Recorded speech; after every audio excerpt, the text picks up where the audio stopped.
My name is, again, Daniel Darnell. I'll tell you a little bit about our vision. First off, I want to ask you, though, how many of you got to see Hillary Clinton's announcement speech yesterday? How many of you got to see the commercial? Did anybody dare to watch that video from beginning to end, that little commercial? Oh boy, I watched it and I was so, I was frightened, I wanted to gag, throw up, I was so upset watching it because it was so much subtlety. And after all the years we've had now of a Democrat in office and all the harm that we've seen come to our country, we really cannot afford to have a Democrat in the White House for another 4 years. You think about the national debt, you think about all that has happened over the last 8 years. It's deplorable. And it's time for a change. What I think we all are looking for at this point is to work together to ensure that a Republican, a strong Republican that can reach out and unite the entire Republican Party, can bring everyone together and we can win that White House back and keep Congress and be able to ensure that we're able to turn things back around. That's one of my hopes and prayers, and I'm looking forward to working with you to that end. And so for that purpose, I'm running to build the Republican Party, especially in our district. We've talked about the three main mottos that we discuss is unity, transparency, and efficiency. I believe that efficiency will come when we encourage unity and transparency. We've talked about that on our website. Hopefully you've seen it. Darnell, 11THGAGOP. Hopefully you've got the emails where we've laid out some of our vision. But our desire is to make the party more unified by having certain procedures, for example, in our conventions that allow all the delegates and the committee members who participate to get full notice as to what business we're going to be working together on so they can deliberate and not feel like they're being pressured into making a decision, kind of like Nancy Pelosi said back a few years ago, we'll make a decision. We'll vote on it and then we'll find out what was in the measure after we passed it. We're not wanting to do the Republican Party like that. We want people to be secured about what's going on. We're going to have events. We're going to have parties. We're going to have gatherings where we build morale, rapport with everybody, get to know each other in a setting where they aren't under the pressure of having to implement special business, where we can just relax and realize how much we have in common, because I think sometimes we're more fixated on what we have that's not in common rather than what we do have in common. I think we have a lot in common. We're going to be working together to educate people in the Republican Party, because one thing that I think we all could really see improve in the Republican Party is the ability for just regular Republicans in their regular social circles to be able to talk with people in their church, their co-workers, about the values of the Republican Party. And we want to train and educate people to be able to do that more efficiently, more effectively, with their friends, their co-workers. So we're going to have quarterly training meetings that we want to implement across the district. There's other things we've outlined. These are some of the key things that we talked about, and hopefully you got the email that we sent out last week. As far as my background, my history, I'm a law school graduated from Oak Brook College of Law in 2008. I grew up in Georgia. I actually started working in the state legislature in 1996. First worked for State Senator Clint Day, and later on went on to work for Billy Ray, who's now a judge out east, and I worked for Mitchell Kay, who was a state representative in East Cobb.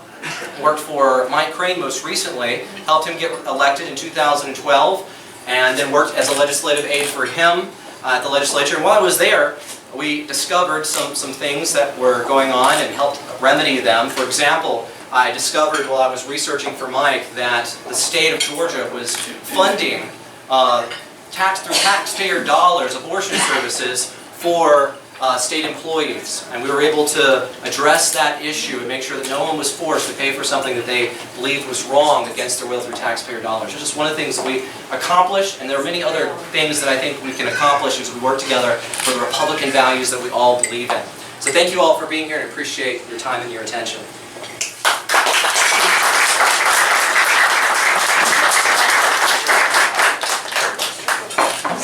Thank you, Nathaniel. Glad to have y'all have me here tonight. It is great to be up here in the heart and soul of the 11th Congressional District. My name is Brad Carver, and I am currently the first vice chairman of the 11th Congressional District, and I am now running for chair. Billy Dindy and I had a conversation a little bit ago, right after the state committee meeting. At that time, I thought I was going to be running for re-election as first vice chairman. and supporting Billy as she made her run for the chairmanship. We talked, and I will say in a very magnanimous way, Billy stepped back and encouraged me to run, and she encouraged me to run for one primary reason, and it's something that you just heard from Nathaniel as well, and that is unity. That is the primary reason that I'm running. I care deeply about this party. I care, we have, and Nathaniel's already talked about this, but we have the most important election of our lifetime. We have gone through now 6 years of the worst president in American history. I carry a debt clock with me around. Y'all know it, the national debt clock. We are over $18 trillion in debt at this point. Our national debt is, our deficit is equal to our GNP, 100%. We cannot afford more years like this. It is to the point where entitlement spending and interest on the national debt are going to crowd out all other government spending. And I want to speak to you about one important issue. If you read through the Republican National Platform, the most important issue, if you read through that, is financial, is fiscal responsibility. We have got to balance our national debt. And we have a plan. Our own Tom Price from the 6th Congressional District has put forward a tremendous plan to actually do that. And if we do not do it, our kids and our grandkids and our great-grandkids are not going to have a country like this. We're not going to have enough money to fund our national security. And Admiral Mullen, who was the former chairman of the Joint Chiefs of Staff, said, our #1 national security issue is our national debt. So we are facing a crisis in the Middle East. We're facing a crisis with ISIS. We're facing a crisis with Iran. And we don't have the financial wherewithal to do something about that. So that is why I know he's running. That is why I'm running, because at the end of the day, we have to unify this party. We've had a lot of factions. Everybody is believing in their various issues. But at the end of the day, we have all got to come together as a party to unite behind whoever our candidate is for president in 2016. That's what's important. That is why I'm running. I have 2 kids, and their national debt number is almost $60,000. I have a 3-year-old and an 8-month-old, and they came into this world, came out of the womb with $60,000 in debt. That's scary. That is scary. That's scary to me as a parent.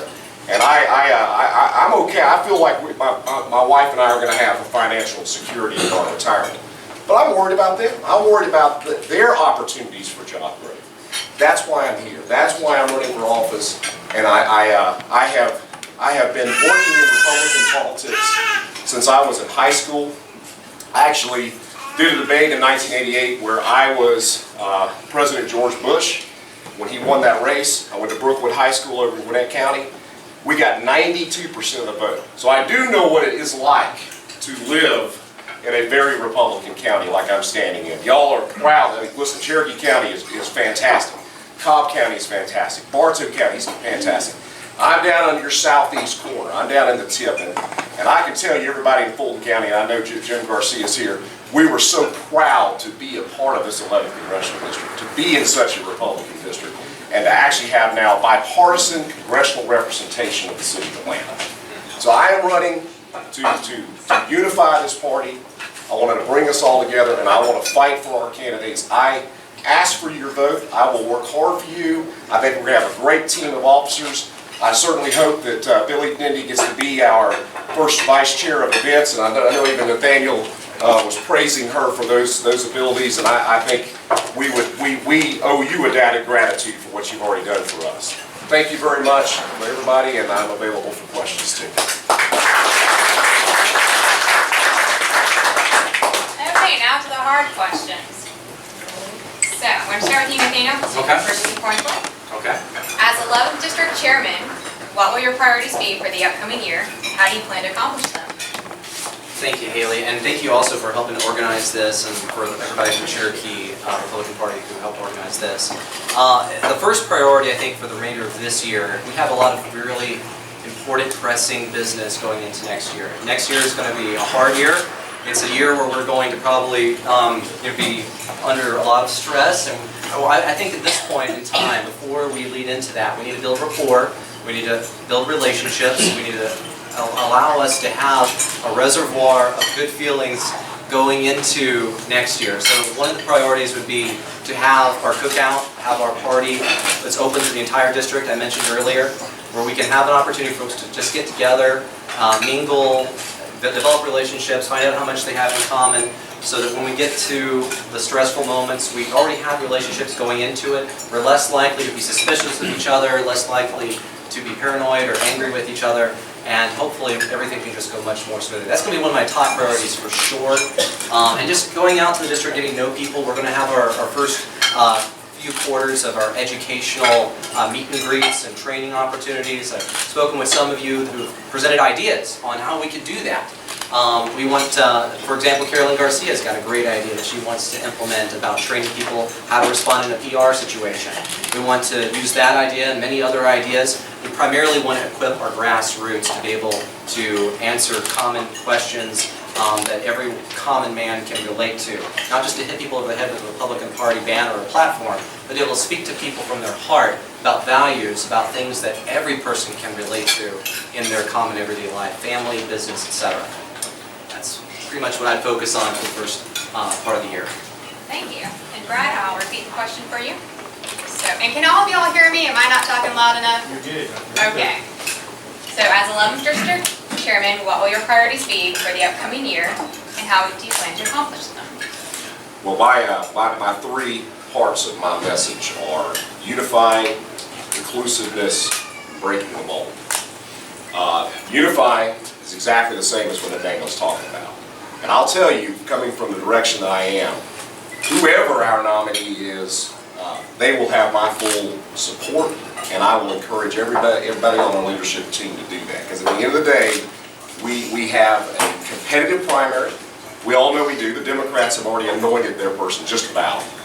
We have a lot of great candidates that are in this presidential election, and there's going to be a lot of fighting back and forth. Thank goodness we're only going to have 9 debates.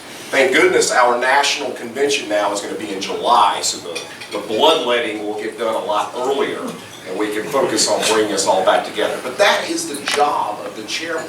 That is the job of the chairman, to basically to unify the party again. To do that, to support our congressman, Barry Loudermilk, who's doing a fantastic job for us in Washington. It is also to support the county parties, the Fulton County, Cherokee, Cobb, and Bartow County parties. I've got our good chairman from Fulton County. I'm glad to see you in here tonight too. We also have to be inclusive. We have to be welcoming. We have to be welcoming to new people. We have to figure out all the ways that we agree. When Herman Cain said that if you find a candidate that agrees with you 8 out of 10 times, vote for him. Vote for him twice on Sunday. He said the only perfect person died over 2,000 years ago. So we're never going to have a perfect candidate. Everyone has their flaws in some way or another, but at the end of the day, whoever our candidate is going to be 100 times better than Hillary Clinton. Finally, breaking the mold. Breaking the mold. We have to be welcoming to all kinds of people who believe in our conservative ideas.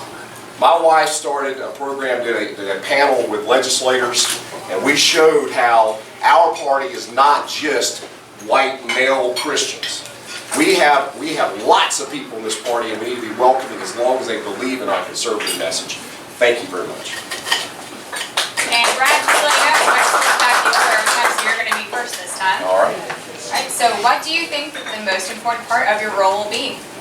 Again, it's unifying. It truly is. I know that's a broken record, but that is what our job is to do. It is not to pick battles. It is to bring everybody together. And I feel passionately about this because, my goodness, I don't want to lose again. If we don't win, we're not in the game. If we want to repeal Obamacare, we have to win the presidency. And there's 2 ways we do it. One is we have our base turnout. We've got to have our base. We've got to have our base energized, and we don't have anybody that's a conservative sitting at home. That's one. And 2, we have to appeal to moderates. 90% of the electorate is decided today. Today. 45% of this country is going to vote Democrat no matter what. No matter what. We have to win that 20% in the middle, and we can do it with the right candidate. The right candidate is Ronald Reagan. Ronald Reagan's not with us now, but we need somebody that can fire up the base, appeal, reach across the aisle, and bring moderates into our party. That's how we win. Thank you. Thank you, Brad. And Nathaniel, same question. What do you think the most important part? What do you think the most important part of your role will be? Yeah, I think that what Brad was hitting on is really key. We're talking about some practical ways that we want to implement unity on the front side, building morale and relationships going into next year. When we have that in place, then we can go into next year, we can work hard together, we work side by side and know that we're looking out for each other's back, rather than worrying about getting shot in the back. But I think that the focus has to be on the Democrats, and the Democrats are their status, they're ruining our country. We are trying to appeal to folks that are not right now in the strictly Republican mold. If you look back in 1980, speaking of Ronald Reagan, I'm reading a great book by Craig Shirley right now about the 1980 election. And the neat thing is that Ronald Reagan would not have won the Republican primary if he had not drawn in some groups that were not traditional Republican groups at that time. For example, Craig Shirley says that he brought in Democrats to vote for him in the Republican primary. He brought in libertarians to help vote for him in the Republican primary and the general election. And a lot of that is kind of what we're looking to do. We're trying to draw in people who are not normal Republicans or hadn't been in the past. We want to draw them in and help them see the shared values that we have, and once again support the common values that we have, to oppose statism, and to encourage freedom. And I think that we do have a great deal of commonality. I think we need to appeal to moderates, I think we need to appeal to social conservatives, fiscal conservatives, liberty people, Tea Party people, the whole gamut. Because we don't need to be focusing on, about sectioning different people off, but realize that we are all part of the same branch. We're all part of the same trunk of the same tree, even though we may have different branches, ways in which we complement each other in different ways on different issues, but ultimately we're part of the same tree. We're all working for a common cause that we can work together on. So that's what I would be working together to help encourage people to remember and work together in that way. Thank you, Nathaniel. Just for the new people who came in, these questions were submitted to me in advance by the general membership. And I just try, a lot of us have the similar questions, so I try to organize them into concise ones. So Brad, this next one's for you. From sign blitz to fundraisers, how will you develop an overall strategy for the 2016 election? Well, first and foremost is to support our county chairman, because at the end of the day, the county chairs are where the rubber meets the road. The county chairs are the ones that implement a House district and precinct strategy across districts. So whoever our nominee is, because whoever is our congressional district chairman is our representative with the state party. They're the ones that basically are function to coordinate with the leadership of the state party and to support the county parties. And that's what, if I'm elected chairman, that's what my role will be. One thing I wanted to say is, and I'm very proud, is Nathaniel and I have had several conversations. This is a positive race because, frankly, we have a lot of the same ideas. When I went to our last district committee meeting, I walked away, and there's a lot of people in this room that were in that committee meeting with us. Nathaniel brought forth a lot of good ideas. In fact, I'll say this, Nathaniel brought forth some great ideas to our state committee meeting that we were both at as well.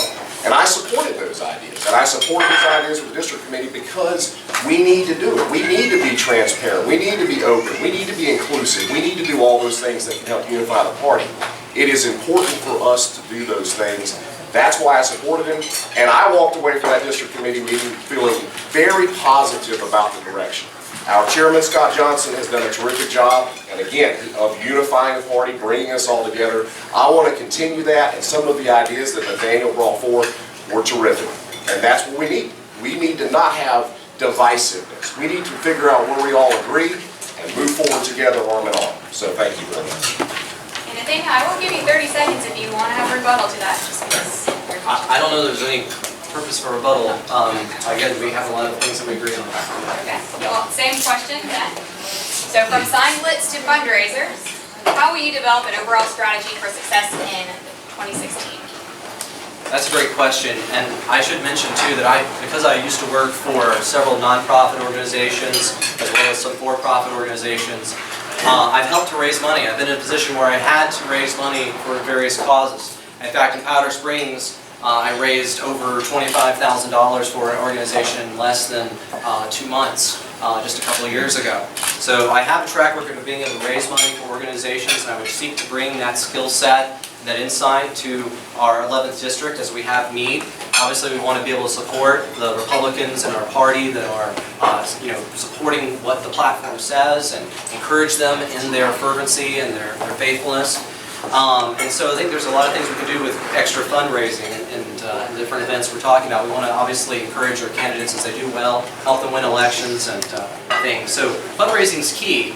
I've also worked as a manager for over 8 years. And I think that when I spoke with Scott Johnson, he told me that he believes this job calls for managerial duty, responsibility, an acumen in that area. And it's great that I've worked in that capacity. I've worked in capacity where I'm not just overseeing resources, but over also personnel. I've had to meet deadlines. I've had to exceed expectations in the work that I've done. I've had to also train people from scratch. I've worked in a capacity where I was training young men how to do video and graphics design from scratch, where they had no idea what they were doing when they started, and after a period of time, they were able to be very proficient in graphics design. I was able to train, I'm still in the middle of training insurance agents right now, the company I currently work for, who start off with no knowledge and are able to become very proficient and productive in that work. So people who are young and old. I'm working with a gentleman who's 52 years old. I'm working with people who are black and white. And so I'm hoping to take that skill set into what we do in the Republican Party and be able to raise funds and just make sure we meet deadlines and everything functions very smoothly going into next year. Thank you so much. All right. So Brad, the next question is from you. In our state's long and great history, we have never elected a Republican woman to Congress. And it's been a criticism of our county party and of our state party that women can't find a seat at the table. What will you do to engage this demographic and further encourage involvement in a leadership role? Now, this is one that hits near and dear to my heart. My wife looked strongly, Jim, at running for House District 54. She's currently the House District Chair there when Edward Lindsay stepped down to run for Congress. And it was something we had to look at, and from a political standpoint, it would have been a tremendous opportunity. If she were elected, she would be would have been the only elected Republican in our entire General Assembly under the age of 40. That was a Republican. There's a lot of Democrat women that are in the General Assembly that are under the age of 40, but there's no women. And so we have a party, and a lot of that has to do with folks that are raising kids, having their careers, trying to balance all these things, and trying to add running for office on top of those other responsibilities. It's very difficult. And so what we've typically had in our party is women who get involved later on and get involved and run for office later on. And that's tremendous, that's great. But the problem is, if you get involved later on at the state level or the school board level or the county commission level, and then you have to try to run for Congress on down the road, you don't have a long track record that it takes to do that. So we have got to figure out ways that we can encourage younger women to get involved, run for office early, so that we have this team of candidates that are out there available and can run. In this last congressional cycle, we had 3 very strong women. One of them ran in this district. Tricia Pridemore ran in this district, and they came up short, but they were in there trying. And so I think we're going to break through that very soon. But it's going to take people with everybody in this room to back great candidates and help them out so they have the time to do that. Thank you. Thank you, Brad. Thank you. And Nathaniel, would you like me to repeat the question? If you would, please. Absolutely. So in our state's long and great history, we have never elected a Republican woman to Congress, and it's been a criticism of our party that young women can't find a seat at the table. What will you do to engage this demographic and further engage their involvement in leadership roles? Okay, well, thank you. So the question pertains to motivating the female demographic to help out. I think, Barry Loudermilk is our current congressman during my tenure. He's probably going to continue to be our congressman, and we're going to be supporting him and things. As far as trying to get the women work together. Again, I think that we need to be focusing more on our principles and not on, what color a person is or what gender a person is, but, are we standing for the principles we all say we believe in? We believe in the conservative principles that are articulated in our Republican Party platform, for example. And if a woman or a man is working together with us in different capacities in our party, in the grassroots and elsewhere, then we need to get behind them and we need to be supporting them. We have some great ladies in this room, actually, that have contributed in some really remarkable ways to the different Republican groups that are represented here tonight. I had the pleasure of working with Mrs. Terry Green, for example, over the Faith Committee for the Georgia GOP. And I thought she did a great job in my interactions with her. We have Mrs. Dendy here, we have other folks who are here who have served the party in different ways. The question we always have to ask, though, is are we being faithful to the principles of the Republican Party? It's not about attacking a person based on their gender, based on what color their skin is, or anything like that. The question simply needs to be, are you the most competent person for the job at hand? Are you the person that meets the best qualifications for the job at hand? Do you believe in the principles of the party, and will you do the very best job to uphold the principles of the party in whatever service you would be performing? So I would certainly want to, help the ladies in our electorate to see the significant role that they play in their families and in the voting process. And I think that there's a lot of ground to be broken there. But ultimately, it has to be about principles, not about anything else. Okay. So, this one is for you now, Nathaniel. It's been said that we do not articulate our message well as a party. What steps would you take to help our members better articulate the Republican message? Well, yeah, that's kind of tying into what I said earlier about training our grassroots. You said train who exactly, or help who articulate the message better? What would you do to help our Republican membership articulate the Republican message better? Okay, right, and that's part of what we were talking about earlier, our educational program, where we want to meet with folks each quarter and help train them in being able to dialogue with people that they know and have a relationship with. I don't think that we're the most effective when we show up at a person's door, be they a neighbor or a person down the street or a couple of streets away. We show up at their door and we stick a brochure in their face and we say, vote for this guy. And the person at the doors, hasn't seen us. They haven't seen us in a long, they've never seen us before. Or if they have seen us, they only saw us wave at them when they were taking the trash out to the river. I think the best way that we can be effective is when we are talking to people that we have relationships with. When we have people that trust us, that we care, where we have a common ground already established, when we're able to reach out to those people and talk with them, engage them in a more informal way.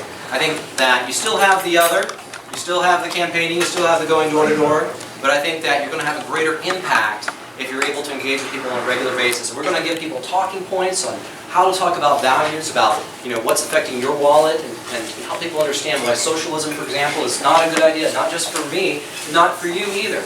Understand why children, babies, are living persons, and their lives need to be valued and respected, for example. There's so many different values, and we want to give people talking points and information so that people respect them and look to them for answers and trust them that they have integrity to give them good answers when it comes time to work together in voting and so forth. Thank you. And Brad, the same question.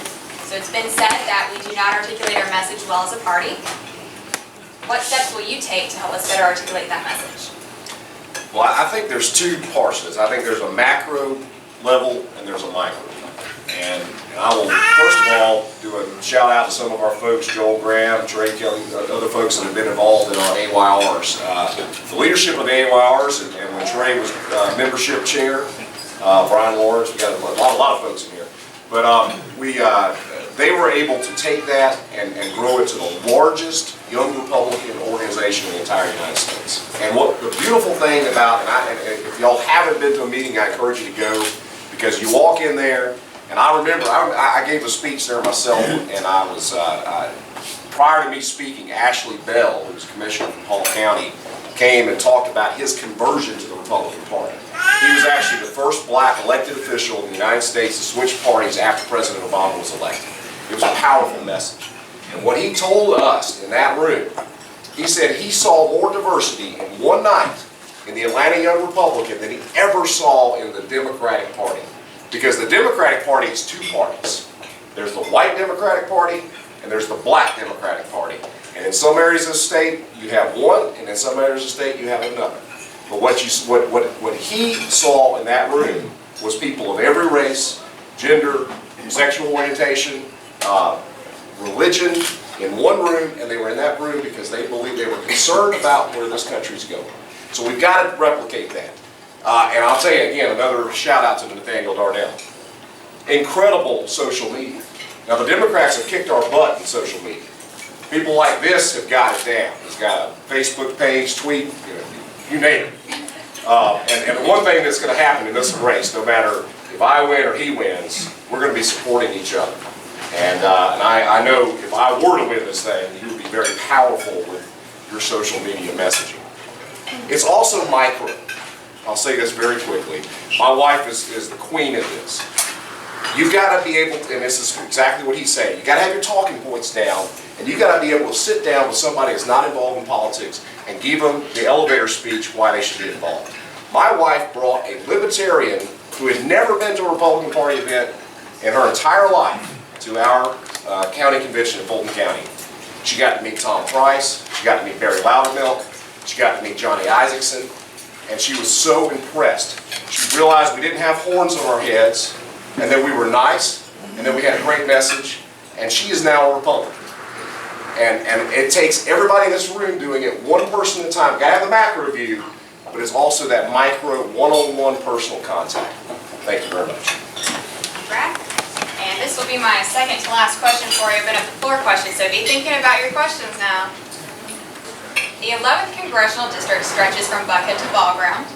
With such diverse areas, how will you accommodate the unique needs of each county party while engaging them on a unified effort for the district as a whole? That's a great question. And as a Fulton County delegate who has 6% of this district, most people would have thought I'd have a hole in my head if I was thinking I was going to come in with my Fulton County base and win this congressional district race.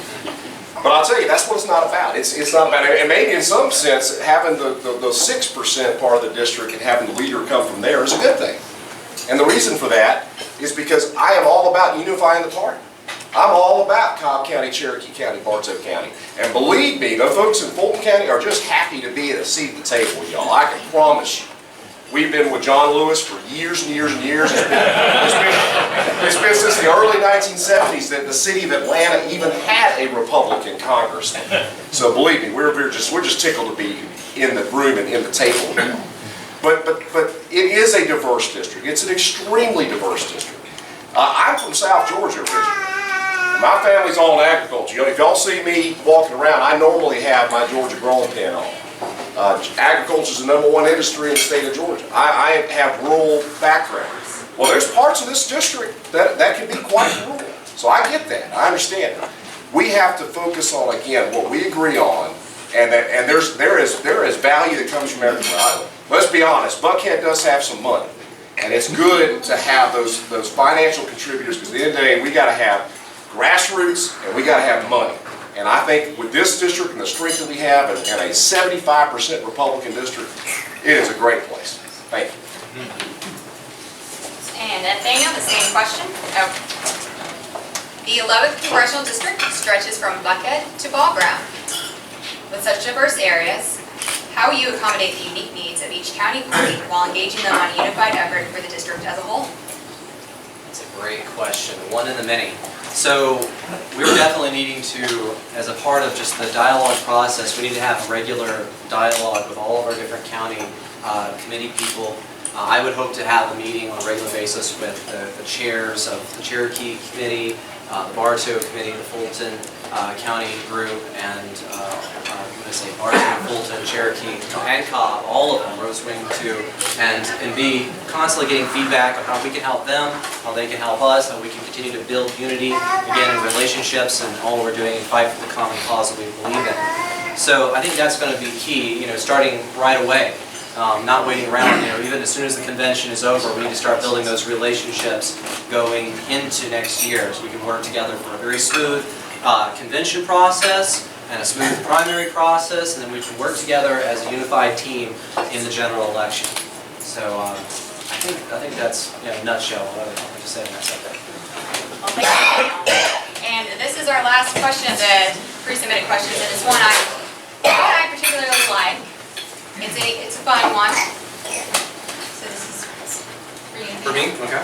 Sir, who is your favorite president and why? Oh boy, so how far back in time do we go? Well, America, the start of If we it. go back to my generation, Ronald Reagan, because I was born the same year that Ronald Reagan was inaugurated as president. In fact, I was born the same year that he said that government is not the solution to the problem, government is the problem. That's right, and I love that line. If you go back further, I think Calvin Coolidge might be my favorite president of the last century total because of just his principle, his consistency. He wasn't a very flamboyant man, very principled man. He presided over one of the greatest economic booms in the United States, and it was not because he was trying to stimulate the economy. He was simply trying to get the government out of the way. And he was very consistent in implementing that. And I have a lot of esteem for Calvin Coolidge. Some of y'all probably heard the joke about Calvin Coolidge. A lady went up to him. He was a man of very few words, and she said, I made a bet that I could get you to say at least 3 words. And he said, you lose. That was how very quiet, and he wasn't flamboyant, not very outspoken. In fact, he was a guy that said, nothing I never said ever hurt me. But he was amazingly principled, and I think he's one of the great unsung heroes of the last century. So I appreciate him. Thank you, Nathaniel. And Brad? Favorite president? Favorite president and why? Very easy. It's Ronald Reagan. And I know you said that, and I actually appreciate the history. That's great to know about Calvin Coolidge. We have got to have a president like Ronald Reagan. Ronald Reagan put it all together. And I was a little bit older. I'm 10 years older than Nathaniel. I was born in 1971, and so I got to cast my first ballot in kindergarten for Gerald Ford, 1976. But I was very around and very fired up for Ronald Reagan when he ran in 1980. And of course that was running against a person from our state of Georgia. But if y'all remember, he won a decisive victory. And then in 1984, he won 49 out of 50 states. He won California. He won New York. He won Massachusetts. And he almost won Minnesota. Now, we're never going to win the District of Columbia. We know that.